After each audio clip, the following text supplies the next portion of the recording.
우리가 너무나 잘 아는 찬양인데 너무나 아름답게 이 편곡이 된 것 같아요. 따뜻하고 아름다운 찬양을 해주신 글로리아 성가대에게 다시 한번 감사의 박수 드리도록 하겠습니다.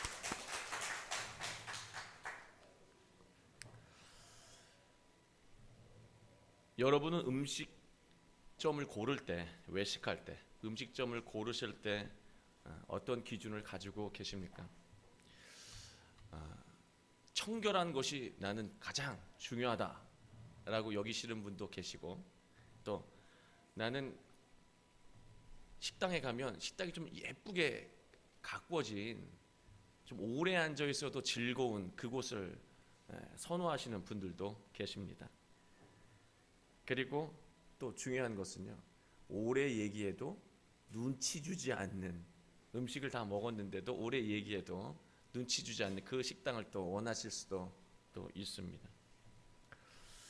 어떤 분들은 주차장이 넓은 곳, 그리고 줄을 서서 밥을 먹지 않는 곳, 기다리지 않는 곳을 우선시하는 분들도 계시고, 다 다양한데요. 지금 제가 말씀드렸던 부분, 앞부분은 나이가 든 여성분들이고, 뒷부분 주차장이 넓고 줄을 서지 않는 곳이면 된다라고 하는 분, 양이 많으면 좋다라고 하는 그런 분이면 나이 든 남자 어른이 주로 이제 그런 모습을 보이게 됩니다. 음식점을 고를 때 인터넷 검색을 해서 찾아가는 분이 있다면 나이와 상관없이 그분은 되게 젊은 분이에요. 그래서 맛집을 찾아서 가시는 분들은 굉장히 젊은 분이시죠. 저는 식당을 고를 때 기준이요, 단골 식당이 기준입니다. 그럼 가던 곳 계속 가는 셈이 되겠죠. 저는 그 단골 식당 중에서도 뭐 주인이 저를 못 알아보고 저도 주인을 잘 모르는 경우도 있겠지만, 똑같은 단골 식당이면 제가 주인을 좀 아는, 또 주인이 저를 또 알아보는 그 식당을 더 좋아합니다.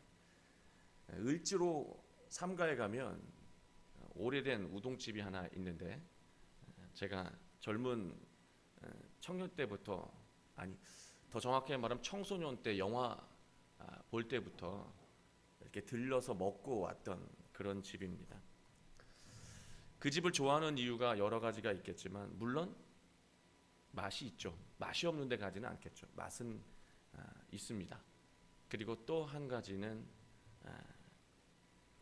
그곳엔 저의 젊은 날에 또 이렇게 오랜 시간 동안 있는 추억이 있기 때문에 또 가게 됩니다.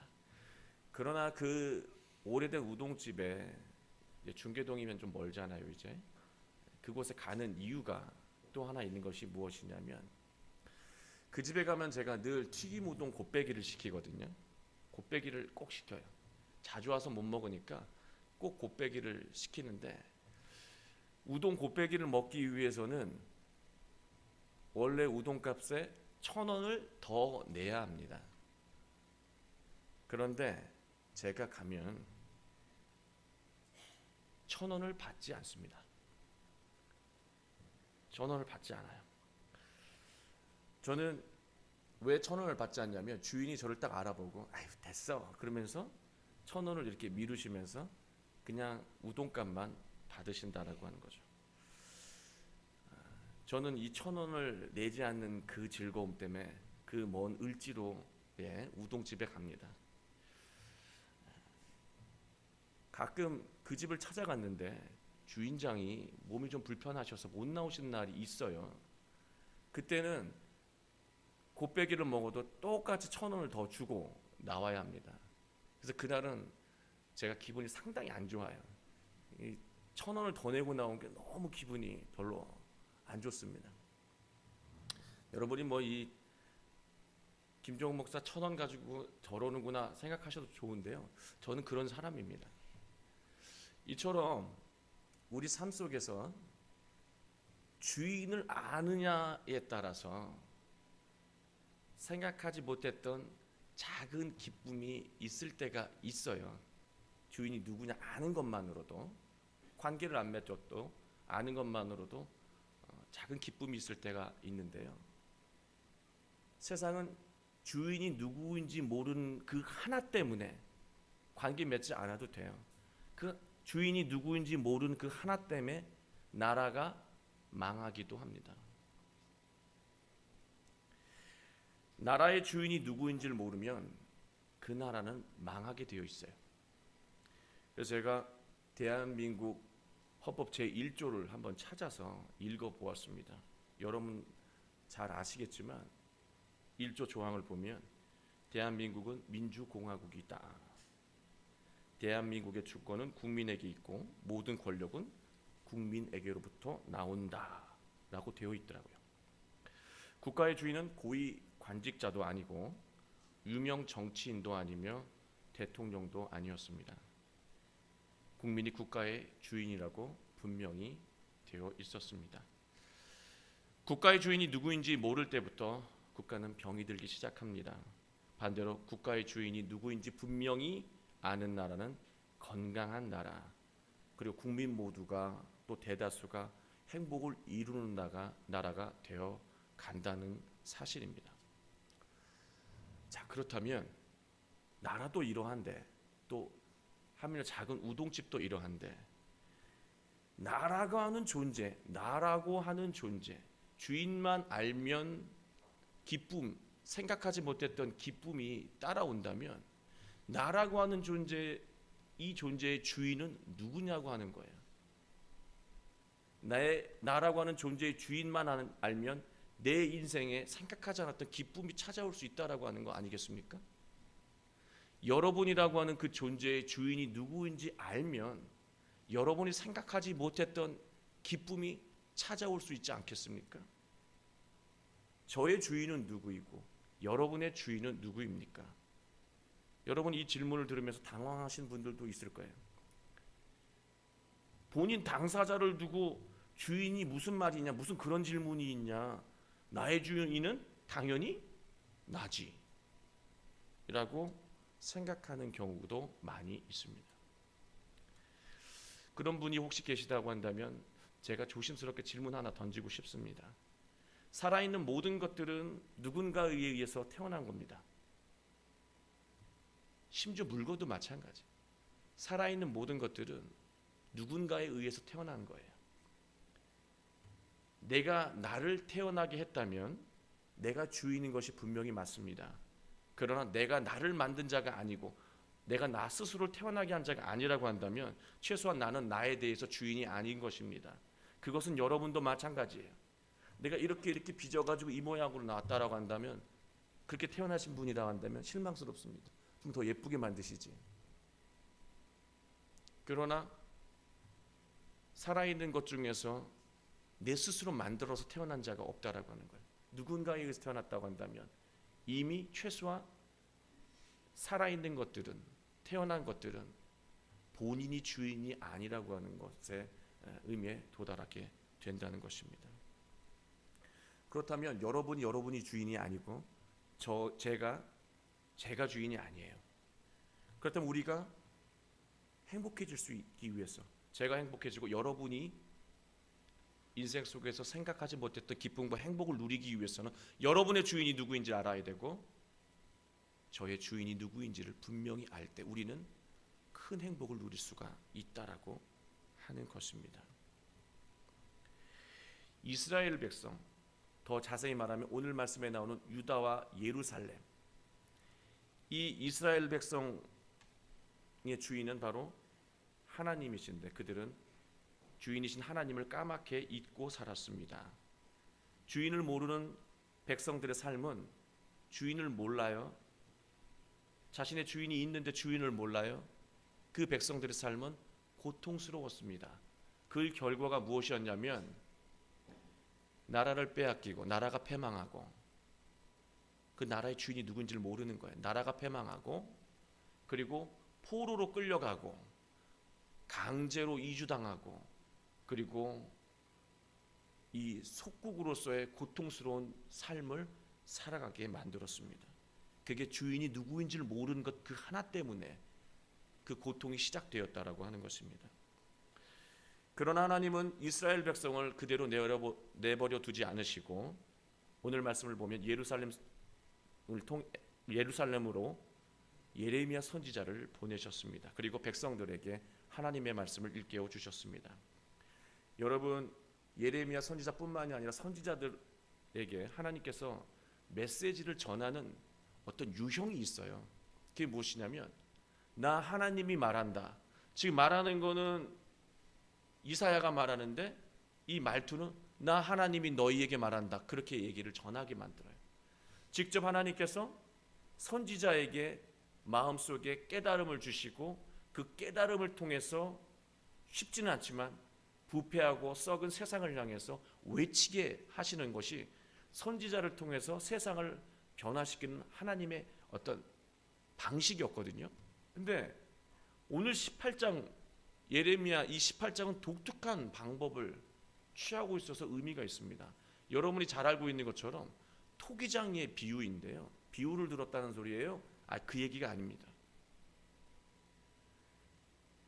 삶의 현장으로 선지자를 보내서 그 삶의 현장을 직접 보게 만드시고 그 안에서 깨달음을 느끼게 하셨다라고 하는 거예요.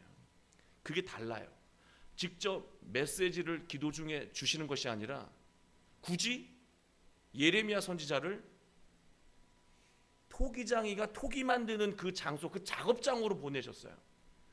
그리고 거기에 내려가 보고 그 만드는 과정 속에서 무엇이 느껴지는지 느껴보라고 하는 거예요. 그게 바로 독특한 방식이라고 하는 것입니다. 2절 보시면 너는 일어나 토기장의 집으로 내려가라 라고 하나님이 예레미야에게 말하고 있습니다.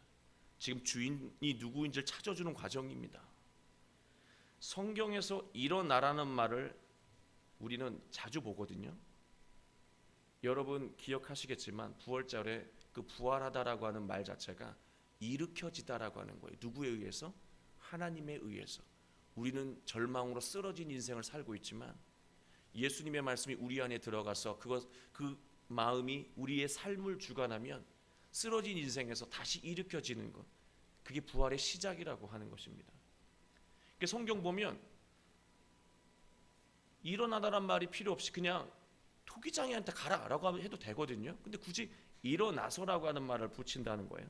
구약이나 신약을 보면 늘 일어나다란 말이 중요한 대목에서 표현되어지고 있습니다. 일어나다라고 하는 말을 간결하게 정리를 하면 깨달으라고 하는 거예요.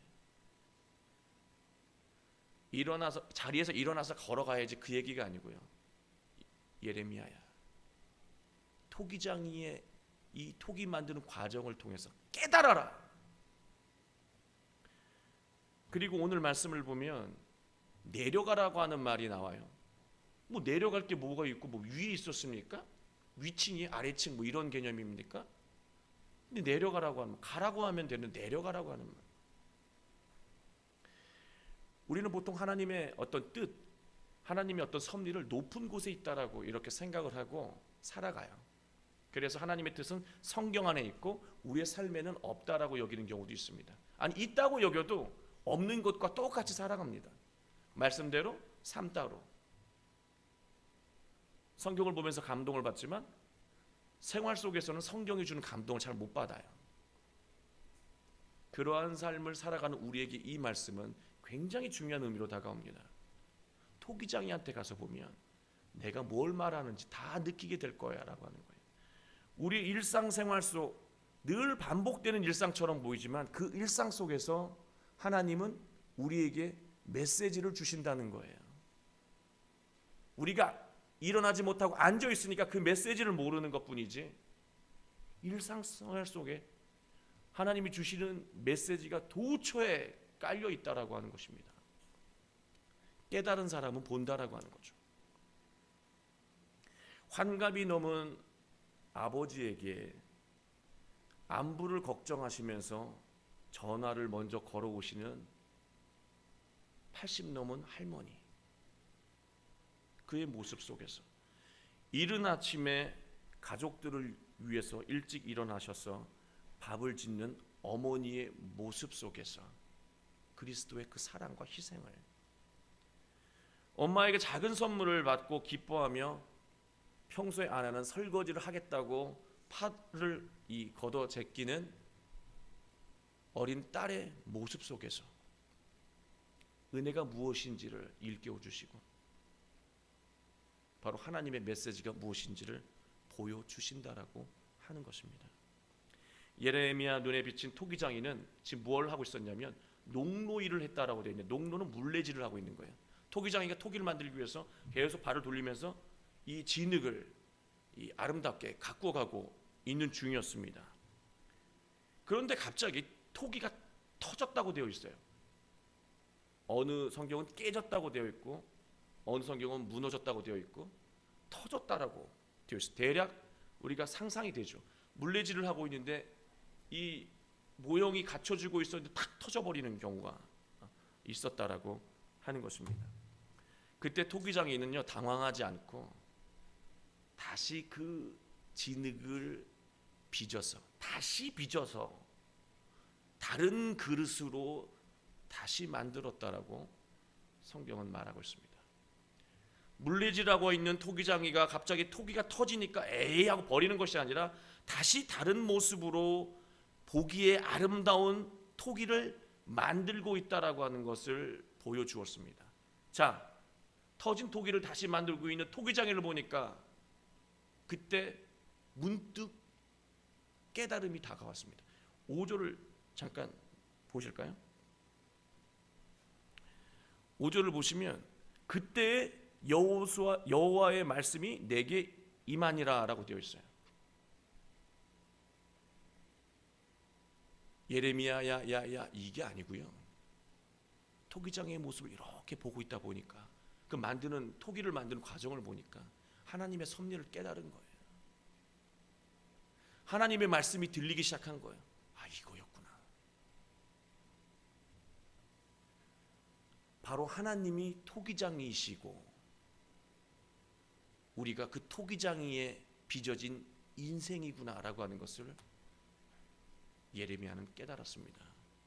그리고 우리가 아무리 날고 기어도 결국 토기장의 손에 모든 인생이 맡겨질 수밖에 없는 그런 인생이구나라고 하는 것을 예레미야는 그 토기장의 과정 속에서 깨달았다는 것입니다. 6절 말씀을 보면 비유합니다. 하나님은 자신을 토기장이라고 비유하셨고 백성은 자신의 손에 빚어진 그릇이라고 말씀하셨습니다. 이처럼 그릇의 주인이 토기장인 것처럼 너희의 주인은 네 자신이 아니라 바로 하나님이라고 하는 것을 말씀하신 것입니다. 너희는 너희의 인생의 흥망성쇠가 너희들의 노력과 열정과 계획으로 진행된다고 여기지 그렇지 않아.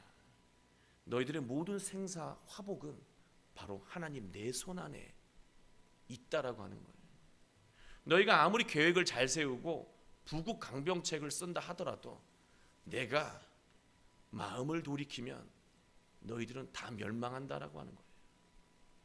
네가 아무리 열심히 공부하고 성공가도를 달려도 내가 마음을 돌이키면 넌 거기서 끝이라고 하는 거예요. 두렵죠. 그러나 거꾸로 보면 하나님을 온전히 알면 두려운 일이 아닙니다. 이스라엘의 문제는요, 하나님이 보시기에 좋은 나라가 아니라 왕이 보기에 좋은 나라를 만들어가고 있었다라고 하는 거예요. 오늘 보면 토기장이가 딱 터졌잖아요. 토기가 만들다 터졌잖아요. 근데 토기장이가 보기에 좋은 그릇을 다시 만들었다라고 되어 있거든요. 결국 기준은 뭐냐면 토기장의 관점으로 빚어져야 된다는 거예요. 인생은, 우리 인생은 하나님의 관점으로 만들어져 가야 된다는 거예요. 하나님의 눈에 보시기에 아름다운 인생이 되어야 그게 진정한 인생이 있고 가치 있는 그릇이 되는 것처럼 토기가 토기 보기에 아름답게 만드는 것은 멸망의 길로 가는 것이라고 하는 겁니다. 그런데 중요한 것은, 문제는 무엇이었냐면 이 유다라고 하는 나라는 왕이 원하는 모습의 나라로 만들어져 가고 있었다는 거죠. 유다의 주인, 예루살렘의 주인이 하나님이 아니라 바로 왕 자신이라고 여긴 거예요. 내 뜻대로 다 진행되는데 뭘, 이렇게 생각한 것이죠. 우리와 똑같아요. 그냥 내 식대로 하는 거지, 내 방식대로 사는 거지. 왕이 그러한 마음을 가지니까 대제사장을 비롯한 고관 대작들은 어떤 생각을 가졌겠어요? 그렇지, 주인은 하나님이 아니라 왕이지. 그러면 하나님 눈을 두려워하겠습니까? 왕의 눈을 두려워하겠습니까? 왕의 눈을 두려워하죠. 그러면 누구 비위를 맞추겠어요? 하나님의 뜻을 따르겠습니까? 당연히 왕의 비위를 맞추죠. 속은 아닐지라도 나라의 주인이 왕이니까. 그래서 멸망한 거예요. 우리 나라 이 깨달음 경각해야 됩니다. 주인 잘못 알면 망하는 거예요. 저는 이스라엘처럼 불행한 인생을 살고 싶지 않습니다. 나라까지 갈 필요 없어요. 내 자신의 인생 주인은 누구냐는 거예요. 저는 이스라엘처럼, 이 유다처럼 불행하게 살고 싶지 않아요. 여러분은 어떠세요? 여러분 행복하길 원하시죠? 주님의 은혜 가운데 행복하길 원하시죠? 저도 여러분이 주님의 은혜 가운데 행복하길 원하는 사람 중에 하나입니다. 그렇다면 질문을 던지겠습니다. 여러분의 삶의 주인은 누구인지 알고 살아가십니까?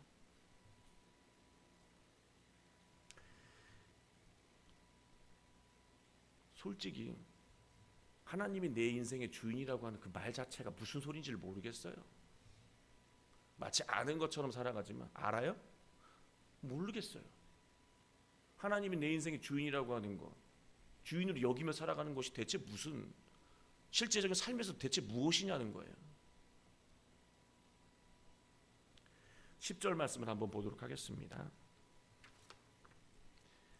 만일 그들이 나 보기에 악한 것을 행하여 내 목소리를 청종하지 아니하면 내가 그에게 유익하게 하리라고 한 복에 대하여 뜻을 돌이키리라.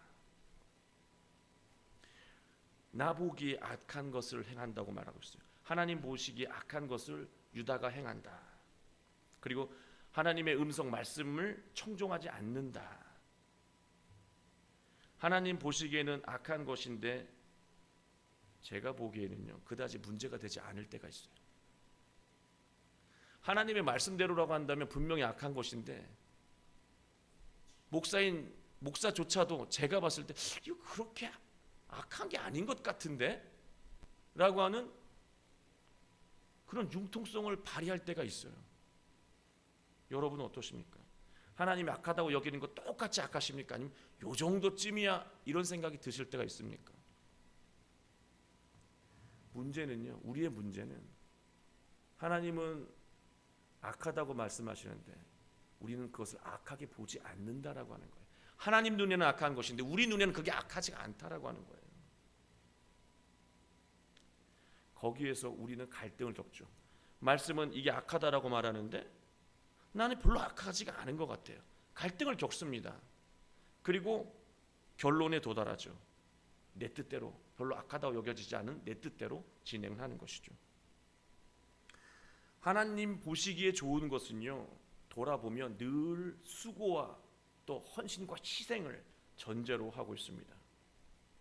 학생이 훌륭해지기 위해서는 놀고 싶은 걸 참는 학생 속에서 하나님의 뜻이 그를 통해서 드러납니다.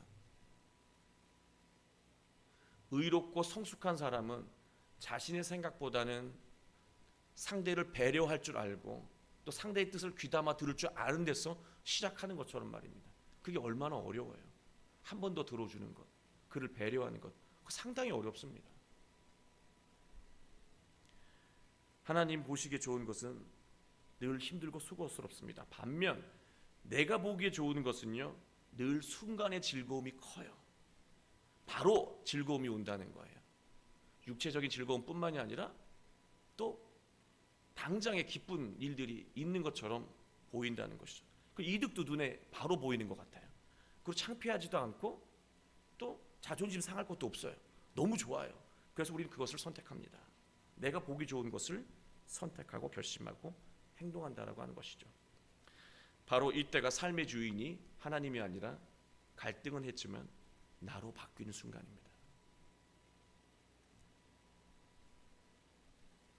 순간의 그 즐거움과 부끄러움도 없고 안타까움도 없고 괴로움도 없는 그것을 선택하는 그 순간 속에서는 그것을 선택하라고 끊임없이 하나님은 말씀하시지만 내가 보기에 좋은 것으로 선택하는 그 순간 주인이 교체되는 순간입니다. 우리의 내면에는 비록 힘들고 수고스럽더라도 좋은 뜻을 가지고 살아가라고 하는 음성이 분명히 있습니다. 그리고 그 음성대로 힘들지만 하고 나면 기쁨이 있고요, 뿌듯함이 있고, 또 뭐가 있죠? 보람이 있어요. 근데 기쁘고 뿌듯하고 보람 가기 전이 너무 어렵다라고 하는 거예요. 그리고 설사 그렇게 행동하지 않으면, 그런 좋은 뜻, 힘들지만 그 좋은 뜻을 행하지 않으면 내 마음속에서 죄책감을 갖게 만드는 음성도 있다라고 하는 거죠. 격려도 하고 또 잘했다고 축복도 하지만 그렇게 하지 못하면 죄책감을 들게 하는 그 음성이 있는데, 그게 같은 마음이에요. 사도 바울은 말합니다. 그것이 세상 사람들은 양심이라고 말하고, 칸트는 정언명령이라고 말하고, 성경은 성령의 마음이라고, 성령의 음성이라고 말을 합니다. 우리가 이 목소리에, 이 음성에 청종할 때 우리가 하나님을 주인으로 맞이하고 섬기는 순간이 된다라고 하는 것이죠. 여러분, 청종한다라고 하는 말은 굉장히 중요한 의미를 가지고 있습니다. 청, 듣다, 종, 따르다거든요. 여러분은 다 청합니다. 다 들으실 수 있어요. 때로는 듣고 싶은 것만 들을지라도 여러분은 다 들으실 수 있어요. 저는 믿습니다. 성령님이 여러분에게 모두 임하셨기 때문에 하나님의 메시지를 다 들으실 수 있어요. 그러나 종하지는 않습니다. 그건 저부터도 마찬가지예요. 거기서 주인이 바뀌고 주인을 모르는 자가 되고, 우리의 불행은 거기서부터 시작된다라고 하는 거예요. 나라가 거기서 망하는 것처럼 우리의 괴로움도 거기서 시작된다라고 하는 거예요. 토기장의 비유는 사람의 인생을 언제든 깨지고 터질 수 있는 토기 그릇으로 비유하고 있습니다. 그런데 완성된 토기 그릇이 아니라 토기장에 의해서 계속해서 빚어져야 되는 그런 그릇으로 말하고 있다라고 하는 것이죠. 조금은 다르지만요, 예레미야를 토기장이 이 작업장으로 보냈잖아요. 여러분도 한번 상상해 보세요. 나는 어디로 또 보내실까? 깨닫게 하기 위해서 어디로 내려보내실까? 토기장이에게 내려보내셨잖아요. 하나님은 저를 은혜 주시기 위해서 싱크대 앞으로 내려보내셨습니다. 저는 기분 좋을 때마다 가끔씩 허풍을 떨면서 설거지 할 때가 있습니다. 그리고 아내가 막 고맙다고 하는 얘기 듣고 싶어서 이렇게 허세를 부릴 때가 있는데요. 저의 설거지 방법은 기준이 없어요. 그냥 손에 잡히는 대로 막 닦는 거예요. 뭐부터 닦고 그런 거 없습니다. 그냥 막 손에 잡히는 대로 막 닦는 거죠. 그릇이 잡히면 그릇을 닦는 거고, 칼이 잡히면 칼을 먼저 닦는데요. 그 순간 하나 깨달은 순간이 있었습니다. 그릇을 닦다가 칼이 잡혀서 칼을 닦고, 그 칼을 유기 그릇에 슬쩍, 세게도 안 했거든요. 슬쩍 얹었는데, 어떻게 이렇게 잘하세요? 우리 집에 사시는 분 한 분 계시구나. 이가 딱 나가는 거예요. 그렇게 큰 소리가 나지 않았는데 TV를 보고 있던 아내가 달려와서 이 그릇 내가 제일 좋아하는 그릇인데. 그때 설거지하고 난 다음에 큰 소리를 쳐야 되는데 죄인이 되는 순간으로 바뀌더라고요. 그리고 한 가지 배운 것이 있었습니다. 유기 그릇에 강도가 센 칼을 얹으면, 잘못 얹으면 언제든 유기 그릇은 깨질 수 있다라고 하는 것을 배웠어요. 저는 싱크대가 바로 토기장의 작업실이었습니다. 우리가 바로 그릇인데, 하나님이 만드신 그릇인데 그 안에 칼을 담으면 깨지게 되어 있구나 라고 하는 것을 느꼈습니다. 우리 인생이라고 하는 그릇은 칼을 담을 그릇이 아니라고 하는 거예요. 하나님이 우리를 그렇게 만드셨다는 거예요. 토기장이신 하나님이 칼을 담으면 깨지도록 만드셨다는 거예요. 근데 참 저만 해도 아슬아슬하게 칼을 많이 담고 사는 것 같아요. 언제 깨질지 모르는데도 아슬아슬합니다. 여러분은 어떠세요? 정말 담으면 아름다운 것만 담고 살아가는 하나님의 이 창조하신 그릇입니까? 토기장이는 훌륭한 그릇이 될 때까지 다시 물레질을 반복합니다. 포기하지 않아요. 바로 하나님의 신실하심, 함께하심, 그 모습을 보여주고 계십니다. 끝까지 우리를 포기하지 않으시는 그 토기장의 그 모습처럼 끝까지 우리를 포기하지 않은 하나님의 그 손길을 토기장의 과정 속에서 그는 깨닫습니다.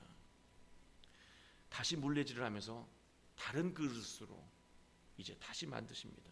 다시 만든다라고 하는 것은 우리가 깨지면 하나님 알아서 만들어 주셔가 아니라 이것은 바로 회개를 의미합니다. 다시 돌아가는 것. 다시 돌아가는 것. 오늘 말씀에 두 가지 돌이킨다라고 하는 말이 나오는데요. 우리가 돌이키면 회개이고요. 하나님께서 우리를 향한 그 사랑을 돌이키면 우리는 심판입니다. 우리는 불행이에요. 어떤 돌이킴이 우리에게 필요하십니까? 이것은 바로 회개를 말합니다. 참다운 회개는 반성하고 잘못했다고 고백하는 데 있지 않고 하나님, 바로 나의 주인이 누구인지를 다시 한번 확인하는 작업이 회개의 시작이라고 하는 거예요. 그 회개가 아니고 그냥 잘못해서 다시는 안 그렇게요. 그런 반성은 아무 의미 없어요. 다시 반복되는, 죄가 다시 반복되게 만드는 그 정도 수준의 회개는 아무런 가치가 없는 거예요. 참다운 회개는 나를 창조하신 분이 누구인지, 나의 주인이 누구인지를 다시 확인하는 것, 그게 바로 참다운 회개라고 하는 것. 그 회개가 이루어지면 우리의 삶은, 우리 그릇, 인생이라고 하는 그릇에는요, 여러분이 상상할 수 없는 놀라운 것들이 가득 채워지게 된다라고 하는 것, 그것을 복으로 예레미야는 말씀하고 있습니다. 회개는 회복의 시작이고 축복의 첫 걸음입니다. 친한 목사님이 동창회에 나가서, 그 고등학교 동창회인데 믿음이 없던 한 친구가요, 좀 나름 이 전문 직종에 있는 친구예요. 열심히 잘 산 친구죠. 그 친구가 딱 찾아와서 이 친한 목사님한테 이렇게 찾아와서 조용히 묻더래요. 그리고 먼저 묻기 전에 이렇게 말을 하더래요. 내가 근래까지 암 걸렸었어. 그리고 의사도 어렵겠다라고 하면서 시한부 이야기를 했었어. 그런데 어느 날 갑자기 상태가 좋아져가지고 의사가 이렇게 차트를 보는데 허탈하게 웃더래. 피식 허탈한 게 아니겠죠? 어이없다는 듯이 피식 웃더래요. 왜 그러냐고 물어봤더니 그 의사가 그 친한 목사님의 그 친구에게 이렇게 말하더래요. 선생님, 이런 케이스는 상당히 드문데, 이렇게 호전되는 케이스는 상당히 드문데 분명 어떤 뜻이 있는 것 같습니다. 선생님이 어떤 뜻이 있는 것 같습니다. 교회 다니지 않으시면 교회에 한번 나가보시죠.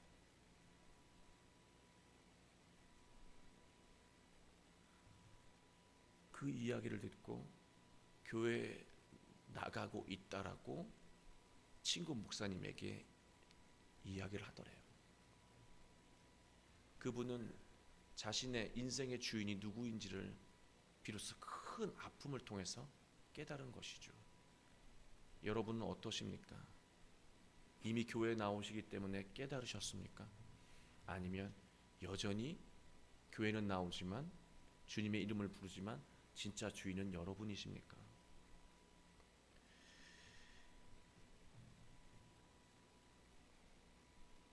우리의 신앙생활은 나의 주인이 누구인지를 끊임없이 되새기는 반복 과정입니다. 바로 그래야 우리가 복되기 때문에 그래요. 그렇지 않으면 내 주인이 누구인지를 망각하게 되면 나를 깨트리는 칼을 품을 수밖에 없다라고 하는 거예요. 칼이 위험한 줄도 모르고 품게 된다는 거예요. 하나님 칼을 품으면 깨지게 만든 그 하나님의 뜻을 모르면 내 인생에 담아서는 안 되는 거를 담고 스스로 자멸한다라고 하는 거예요. 그래서 우리가 신앙생활을 하는 겁니다. 주인을 조금만 알아도 기쁜 일이 생기죠. 을지로 상가에 가면 삶의 주인이 하나님이신 걸 깨달으면요, 그 정도 기쁨이 아니에요.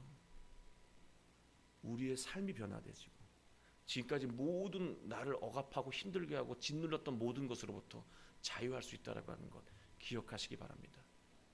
그러나 여전히 내가 그 마음에 짓눌려 있다면 나의 주인은 누구인지 다시 되묻고 깨닫고 은혜 받는 한 주가 되시기를 주님의 이름으로 축원합니다. 그 은혜 속에서 놀라운 소망이 깃들게 되는 여러분, 행복이 깃들게 되는 여러분이 되시기를 다시 한번 주님의 이름으로 축원합니다. 기도하겠습니다. 아버지 하나님, 저희들은 하나님이 창조하신 그릇입니다. 그 그릇의 아름다움을 담을 수 있도록 인도하시고 그로 인해서 우리의 삶이 큰 복의 그릇이 될 수 있도록 축복하여 주옵소서. 모든 말씀 예수님의 이름으로 감사하며 기도드립니다. 아멘. 찬송가